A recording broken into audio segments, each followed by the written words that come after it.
Blog Talk Radio. Good morning, everybody. This is Lori Smith on Blog Talk Radio. It is 7 o'clock in the morning, Calgary, Alberta time, Saturday morning, April the 10th, and I'm happy to be here. This is Child Abuse Prevention, and Human Rights Abuse Prevention is up to us. We're on for half an hour this morning, and it's a live internet streaming radio broadcast from blogtalkradio.com. And last night we were still continuing on with the Survivor to Thriver workbook. That's what we're going to do today. We're actually making our way here through it pretty good. It's a huge workbook, 115 pages long.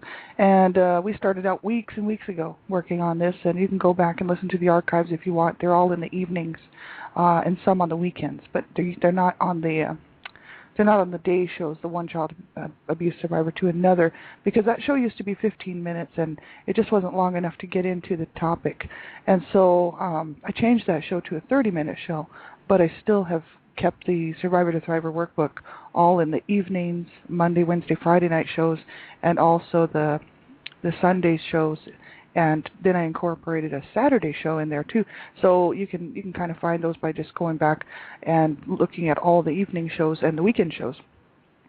So I'm happy to be here. And you know, the Survivor to Thriver workbook, it's excellent. It's a really great workbook for adult survivors of child abuse. And I'm going to go through and do it on my own after, when I have some spare time this summer and done, with reading it here on the show. It is a great workbook, and it's quite intensive, and so when you're listening to it, if you haven't come very far through your healing journey and you're just beginning your healing journey, they do suggest that you start with safety first. It's a chapter that they have in the very beginning of this workbook. It's called Safety First. It's 34 pages. It's around 31 or 34 pages long. It's just huge, and the reason being is that adult survivors of child abuse really are on different paths in their healing journey, because they start at different times, obviously, and they've gone through different things. And so they really suggest that you read that chapter first before you begin the workbook, and also to have some support when you're doing it, because when you're going through the workbook, because if something triggers you and it just causes you to feel really bad, you want to have that support. You want to have somebody there who you trust and who you know is looking out for your best interest, a therapist, a counselor. Group support is the best, I think. That's what they suggested, group support.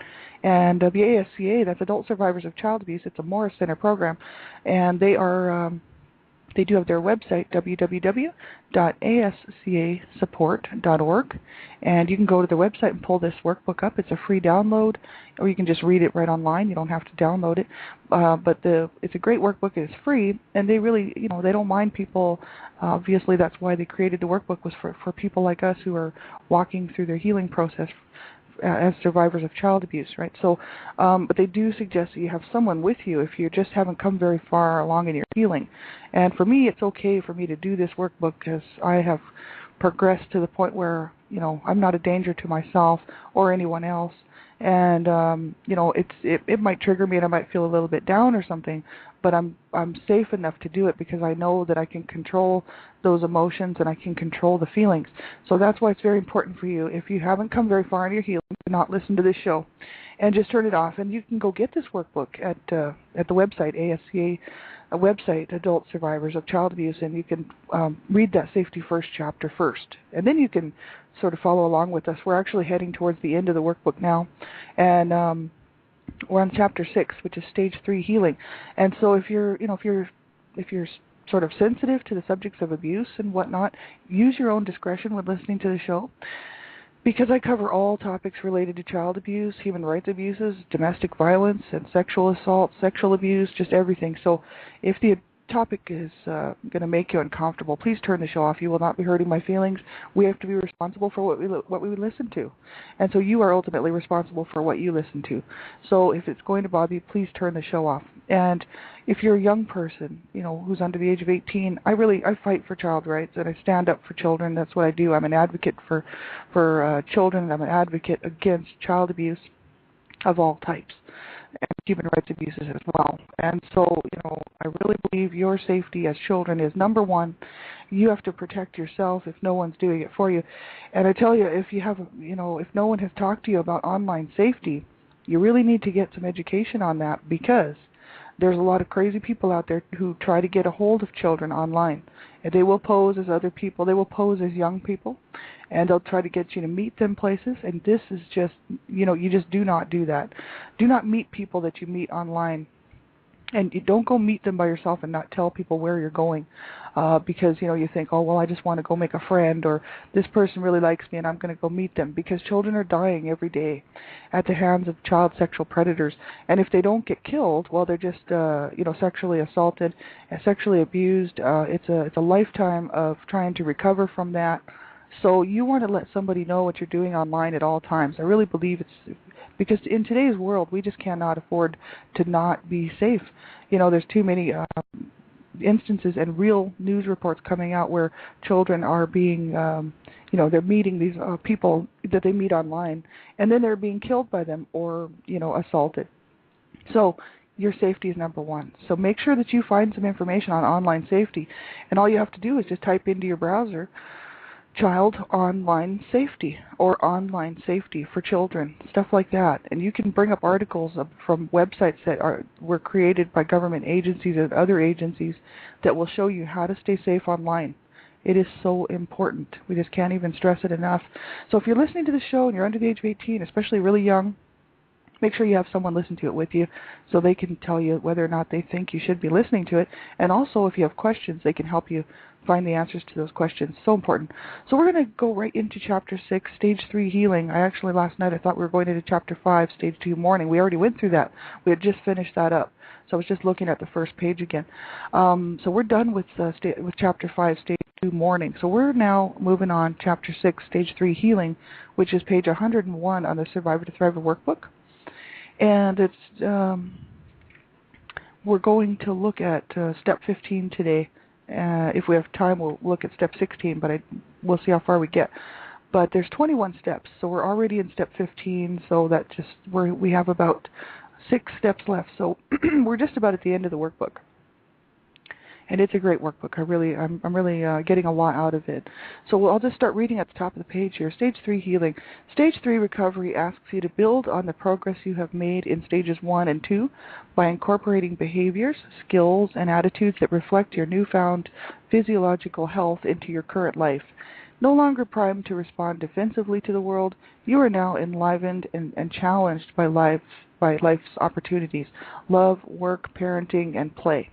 As a result of integrated positive changes into your personality and practicing new behaviors in your everyday life, you will develop a new confidence in yourself. In this stage, you will learn to take healthy risks that benefit you by paying off in new and positive ways. Stage 3 can be a very exciting time because you will finally experience the fruits of your labors as you become comfortable with taking control of your life. In this stage, you will revisit the issue of resolving your abuse by deciding whether to confront your parents or abusers.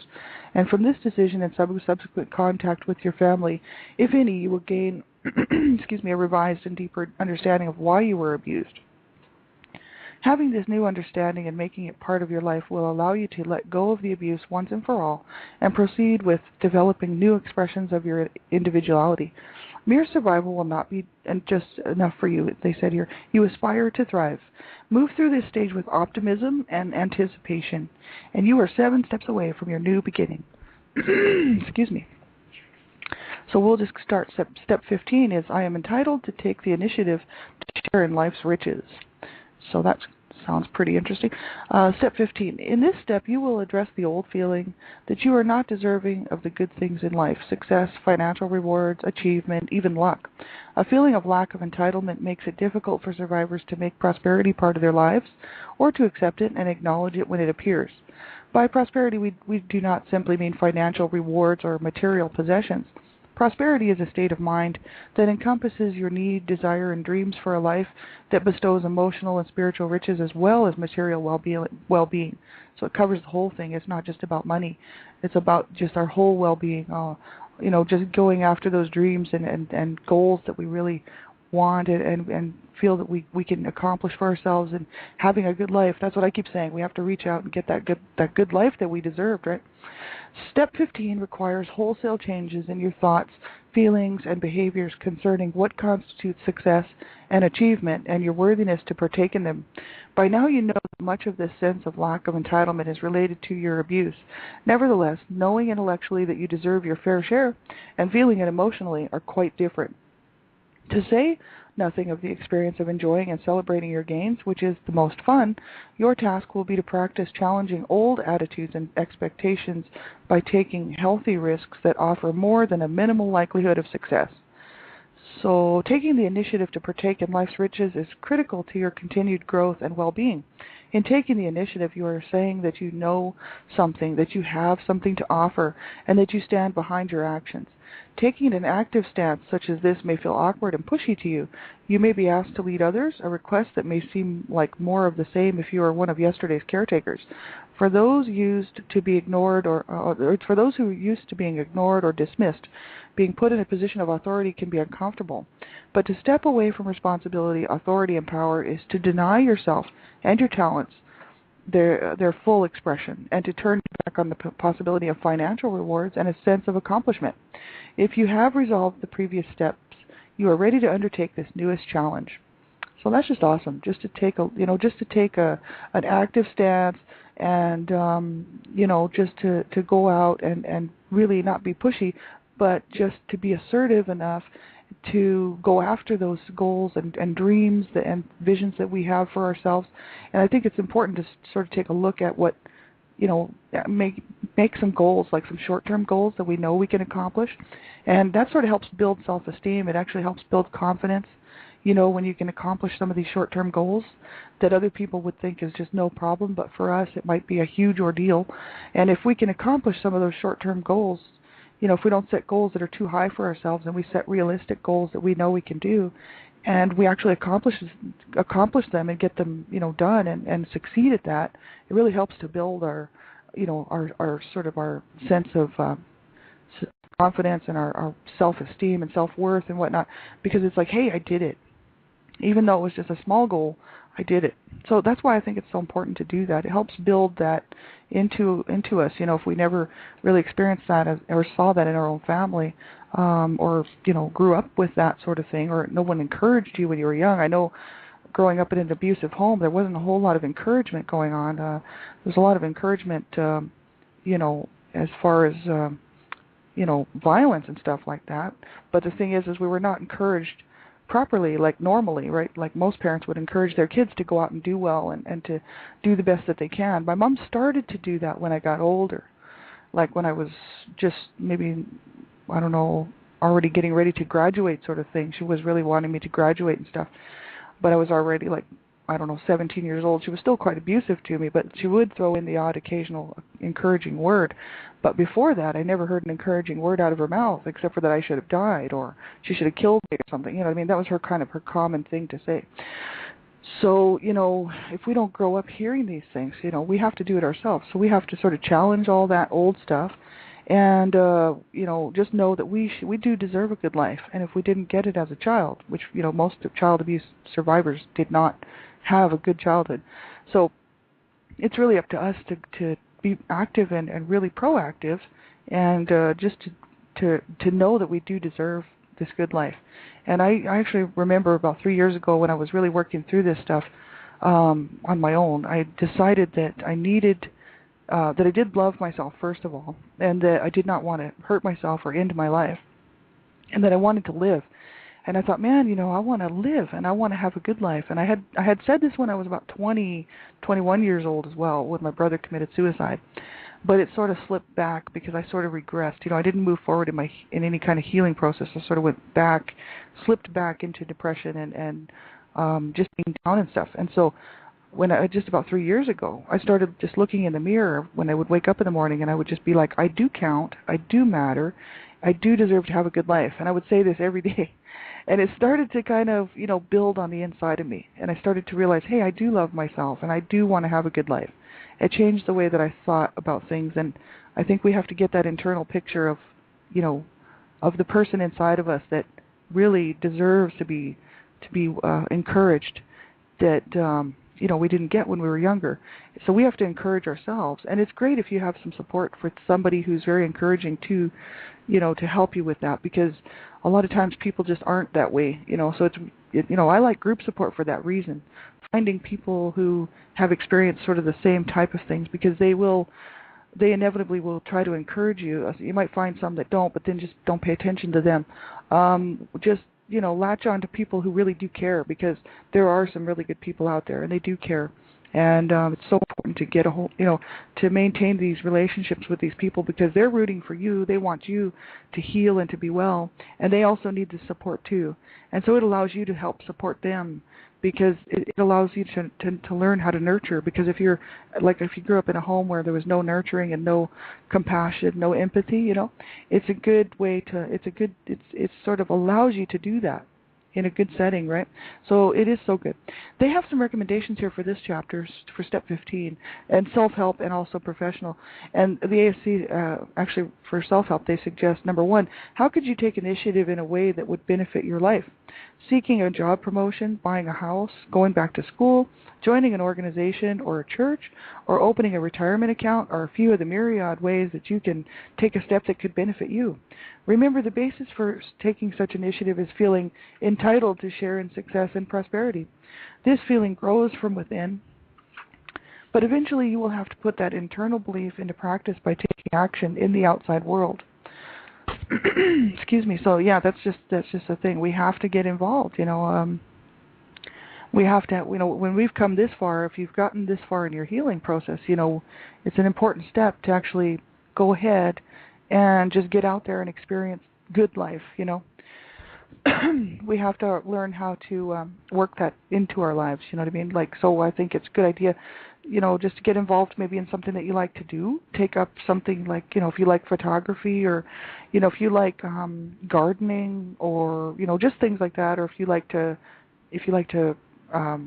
go like cross country bicycle riding, you can join these groups, and these people.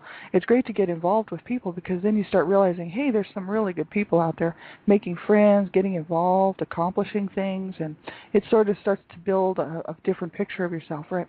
And it starts to make you feel like a different person, and because all of a sudden you're living a life you deserve to have. And so I think it's so important. Number two, take a look at yourself in the mirror. Does your appearance reflect the entitlement and confidence you feel?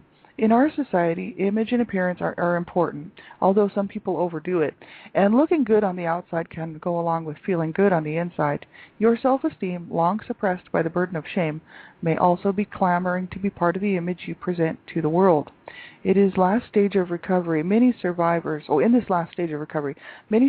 begin making cosmetic changes to their appearance to reflect their new, more positive feelings about themselves. Altering your wardrobe, getting a more stylish haircut, or working yourself back into shape are all ways to take initiative into altering the way you present yourself to the world. So yeah, we could do, if you wanted a different hairstyle, or if you just wanted to wear some different clothing, to change your appearance and stuff, we could do that. I'm pretty comfortable. I've already worked through a lot of that. When I was young, I had a lot of self-esteem problems, especially when I was 12, 13, 14 years old. But, in my 20s, I sort of worked through that, really, because I had some good friends. I was very blessed to have some good friends who were my peers. They were my age. They were also abused. But we used to help each other out. And we knew that we did not deserve the treatment that we had been put through. And so it was good to have those people in my life, because so many times survivors of abuse don't have a good friend who can help support them in that way. So these people used to help me work on my self-esteem all the time. And so I don't have, as far as being looks, and feeling like, oh, well, I'm ugly, or, stuff like that, I didn't carry that with me, even though I could have, because I was told repeatedly that I was ugly and fat. And, I was a skinny little kid. I didn't have an ounce of fat on me. And the thing is I don't know why my family called me fat, but the thing is they did. And if people go back and look at my pictures, I actually wasn't fat. And there's not too many pictures of me because nobody was taking pictures in my family. But the odd person would have a picture from a birthday party, or like my older sister might have a few pictures. She's gone now; she's passed away. But she would have maybe taken a few pictures. So there are some, but there was no family pictures taken together and stuff like that because our family didn't come together as a family. Period. So, but there's the odd picture of me, and I look back and I think, man, I was not fat. I didn't deserve. Even if I was fat, there's no reason for name calling, and really, children don't deserve to be teased like that. That is a form of abuse. It's emotional abuse, verbal abuse, psychological abuse. It's very damaging. And so when I grew up, I hated my body, and I just hated the way that I felt about my body. I didn't love myself, and I just learned that no one loved me, so why should I love myself? So this is when I was young, right? Like probably in between the age of like 11, 12, 13, I started to develop that attitude. But then when I got to be about 16, 17, I met some friends who were they also grew up in abusive homes, but they used to tell me, no, you look fine, you look great, because I'd just tell them what my parents were telling me and what my other family members were telling me, which was that I was ugly and I was fat, and they would be, no, you look fine, you look great, and they would help me pick out clothes that looked good, and these people were so beneficial in my life. But see, sometimes, we don't have those people that, sadly, we haven't run across those people that can help us feel that way. So we have to learn to feel good about ourselves. It's so important. So, if buying a new suit or a new dress or something, or a new pair of pants or something makes you feel good, well, then do it. You know what I mean? We need to learn that we do deserve to feel good about our bodies, about ourselves, right? It is so important, absolutely. My voice is terrible this morning. Sorry about that. So professional help. With your therapist, explore how you can take initiative to make your material or personal life better. If problems remain in realizing your goals, try to clarify what is holding you back. You may still be struggling with an inner sense of not feeling entitled to success. It says go back to steps 9, 11, and 12 and see if you can't identify the source of your resistance to success. So that's quite interesting that it's almost like self-sabotage, right? It's like, I don't deserve it, so I won't have it. And, I don't deserve it, so I'm not going to go after it. I'm not going to seek that good job or a promotion at work, or, I'm not even going to keep my job because I don't deserve it, sort of thing, right? We tend to self-sabotage ourselves, right? Because if you grew up abused, then of course you know how to do it. And we have to stop doing that, right? Because that's the whole issue. We don't deserve to be living a horrible life just because we were abused as children. You know what I mean? The damage is done. But the fact of the matter is we can't go back and change it. But we can change the way we feel about ourselves. And that's what I realized, about 3 years ago, is that, hey, I don't have to stay stuck in this feeling of despair and sadness. I was carrying that along the whole time, right up to my 40s. And I thought, why am I still doing this? You know what I mean? I deserve something better. I really do. I didn't deserve to be treated that way, and I deserve to have a good life. So we have to change the way we feel about ourselves, and we have to change the way we feel about life, because if we're going to have a good life, because it's so important that we take that proactive approach to it and take a look at what we're doing to ourselves to sabotage ourselves, and, take a look at what we can work on in our lives to help ourselves out. I'm still doing that, and I'm still working on it myself. But at least now I know that, hey, I did not deserve that, and I do deserve to have a good life. So I look for opportunities, whereas before I might not have been so proactive in looking for opportunities to try to have this good life. You know what I mean? I was just sort of hanging out, thinking, I don't deserve it. I'm just worthless anyway, and I didn't count and I didn't matter as a child, so why should I as an adult, sort of thing, right? And people in the outside world would have thought they wouldn't have even seen that in me because I was able to hold the job down. I was quite busy and active at work, but I think that people don't often understand what's going on in the mind of someone who has survived abuse, whether it's child abuse or domestic violence or anything like that, any kind of abuse, right? Sexual assault, just anything. It's very psychologically scarring and damaging, and we have to change the way that we feel and the way that we see things, right? So often people don't realize that we have gone through these things, and they wouldn't realize we're suffering from this stuff. So that's why they are often not supportive. But that's why it's so important to reach out and find some people who actually really care, like group support, therapist, a counselor, somebody who can help us to work through this stuff and really get on the road, to that recovery, right? Because we do deserve to have a good life. And I'm just going to keep saying it, as often as I can, so that people will hear it and understand it and know it. We did not deserve that to be treated that way, and we have to reach out now and get this good life. It just doesn't fall in our laps. Like, I know that, I realize that this great life that I really think that I deserve is not just going to fall into my lap. I'm going to have to go out there and get it. So see, then you have to start thinking, well, how am I going to do this? And then you have to challenge those beliefs about yourself. I can't do it. I'm no good. I don't deserve it. Those types of things that pop up into our minds, when we're starting to think, hey, I'm going to go out and seek this good life, and then all of a sudden something will pop up, like from the old days, from being abused as a child, right? Then all of a sudden you start thinking, I'll never make it.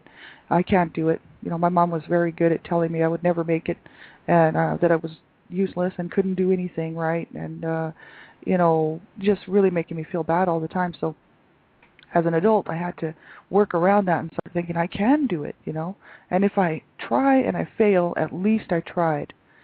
And there's nothing wrong with that. You know what I mean? I've done that lots. I've tried things and failed at it. And it did affect me a bit because it set me back just in my healing because I was starting to build some confidence and thought I was doing a great job, and then found out that I wasn't, and it did kind of set me back a little bit. But that's why you got to have people to talk to, some group support, so people can say, hey, at least you tried it. If you wouldn't have tried it, you'd never know whether it would have worked or not. And so that's why I say, set some goals that we know we can actually sort of attain, right? Some realistic goals, and go for them, right? Because at least we're trying, and that's the big thing. You get used to trying things, and pretty soon you get used to doing things that actually work, and then pretty soon you're like, hey, this is great. Look what I'm doing. This is wonderful. And it starts to help build a sense of that, you can do it, and that you can make it. It's just so important. And we have about 3 minutes left, and I think tomorrow we'll look at step 16, which is I am strengthening the healthy parts of myself, adding to my self-esteem. So we'll look at that tomorrow morning, same time, 7 o'clock. Excuse me, my voice is just terrible. And we have about 3 minutes left. I'm the Canada Regional Director for Dreamcatchers for Abused Children, and I'm so happy to stand with them. Let me tell you, it's all about promoting awareness, education, prevention of child abuse. This is primary prevention. It's so important. Take a look at their website, www.dreamcatchersforabusedchildren.com. You can find all kinds of ways to get involved. April is the National Child Abuse Awareness Month in the States and also other places, some countries. And so you can take a look on there to see how Dreamcatchers for Abused Children are getting involved. We are a 501c3 not-for-profit organization, so it's not-for-profit, and we work 365 days a year, 24 hours a day, 7 days a week. There will be somebody from Dreamcatchers for Abused Children working to help stop and prevent child abuse. So it's a volunteer position, and I'm so happy to be able to do this. If you need any information regarding Dreamcatchers for Abused Children, or you just want to get involved, you want to know where you can donate, you want to know what kind of what they actually offer, let me know. And you can find that on their website. It's all about prevention and awareness. So what they do is they will educate and send educational materials to groups of people who want to find out more about child abuse. For instance, people who work with children, daycare workers, counselors, school counselors and whatnot, people who need more information regarding child abuse, what the signs and symptoms, what to look for, resources and references. They work closely with the authorities and the police for police investigations and work with child abuse. And they are constantly updating their website with new information. It's a very proactive approach to stopping and preventing child abuse, and just that it needs to stop. And really, it's going to take all of us to do it. So no matter how you get involved in your own community or with another group or whatever, just make sure that you do something. Get involved to try to help and stop child abuse. It's so important. It's going to take all of us to do it. And so each and every one of us has a role to play and a part to play in it. So whatever you can do, I know resources are limited, but time is the issue. And if you want to help out, please let us know. And you can just contact us. help out in any way, that'd be great. And we have Dreamcatchers Talk Radio on Blog Talk Radio on Tuesday nights, 6:30 p.m. Eastern Standard Time. I'll be on there. Donna Shear, she is the president and best-selling author of Dreamcatchers for Abused Children. She's the host, and we're going to be on there for half an hour on Tuesday night, so I hope you can join us live. That's on blogtalkradio.com. And if you need anything, let me know. You can get a hold of me on Facebook or various places, or just send me a message here on Blog Talk Radio, and if I can do something or help you out, let me know. And otherwise, take care. Have a great day, everybody, and just remember to be good to yourself. Be kind to yourself and everyone else in your world. And, just remember, life can be really, really good, but we have to seek it out. We have to search it out. So keep that hope alive, okay? Talk to you soon. Bye-bye.